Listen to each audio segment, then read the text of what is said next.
មកនៅប្រទេសគេដំបូងណាខ្ញុំខ្លាចទៅជាមនុស្សដែលមានជំងឺចិត្តធ្ងន់ធ្ងរគឺខ្ញុំហ្នឹងហើយ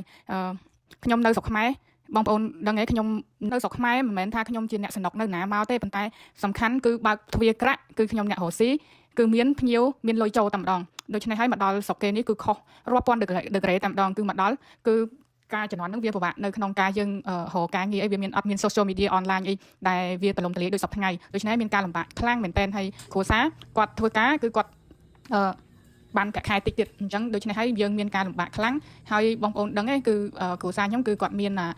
កំណត់មួយដែលដូចអ្នកនៅហ្នឹងដូចថាគេមិនសូវខ្វល់ដូចមិនសូវចង់បានអីដូចយើងដែលអ្នករស់ស៊ីធ្វើហើយទុកលុយខ្លះដើម្បីមានដើមទុនរស់ស៊ីអីគឺគាត់អត់មានកំណត់អីដូចយើងអ្នករស់ស៊ីនៅស្រុកខ្មែរអញ្ចឹងវាមានការខុសគ្នាមែនតើអញ្ចឹងធ្វើឲ្យខ្ញុំ stress ខ្លាំងមែនតើអត់លុយចាយមនុស្សនៅជុំវិញខ្លួនមើងងាយហើយមនុស្សមើងងាយមិនមែនអ្នកណាឆ្ងាយទេភាគច្រើនគឺអ្នកស្គាល់បងប្អូនឯងហ្នឹងហើយអ្នកក្រៅគេមិនដឹងពីរឿងយើងគេមិនទៅមើងងាយអីយើងទេប៉ុន្តែសំខាន់អ្នកដែលនៅ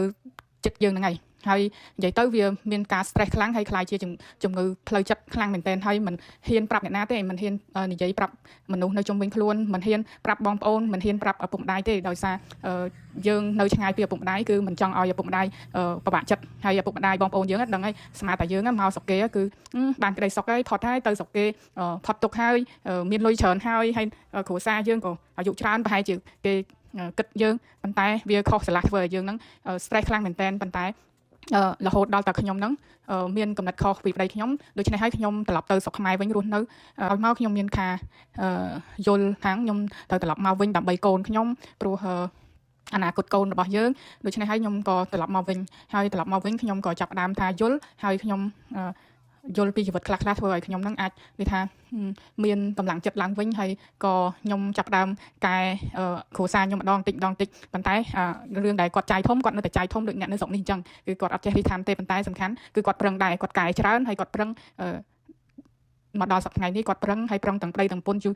ដល់ថ្ងៃនេះគឺប្រឹងទាំងប្តីទាំងប្រពន្ធទៅបានថ្ងៃនេះហើយក៏អរគុណផងដែរសម្រាប់ដឹងគុណថាគាត់ចេះកែខ្លួនចេះចង់បានដូចយើងដែរអញ្ចឹងប៉ុន្តែខ្ញុំមានការប្រឹកប្រែងខ្លាំងមែនទែនតម្រាំតែមានថ្ងៃនេះអញ្ចឹង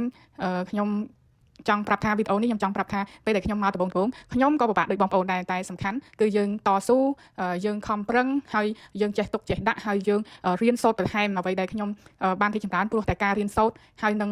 ការរៀនរកលុយផងដែរហ្នឹងហើយវីដេអូនេះខ្ញុំសង្ឃឹមថាលើកទឹកចិត្តបងប្អូនបានច្រើនដែលបងប្អូនទៅមកនៅហើយគាត់បាក់ទឹកចិត្តហើយគាត់ថាគាត់ពិបាកចិត្តហើយគាត់ពិបាកចិត្តខ្លាំងអ្នកខ្លះគាត់ពិបាកចិត្តខ្លាំងធ្វើឲ្យគាត់នឹងមានជំងឺផ្លូវចិត្តខ្ញុំនឹងហើយគឺជាមនុស្សដែលមកនៅស្រុកគេដំបូងមានជំងឺចិត្តធ្ងន់ធ្ងរបងប្អូនហើយសប្តាហ៍ថ្ងៃគឺខ្ញុំ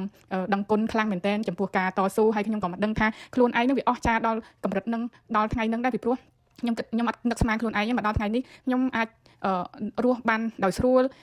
មិនមានខ្លាំងទេប៉ុន្តែខ្ញុំរស់បានដោយស្រួលហើយខ្ញុំមានសមត្ថភាពនៅក្នុងការជួយបងប្អូនខ្មែរ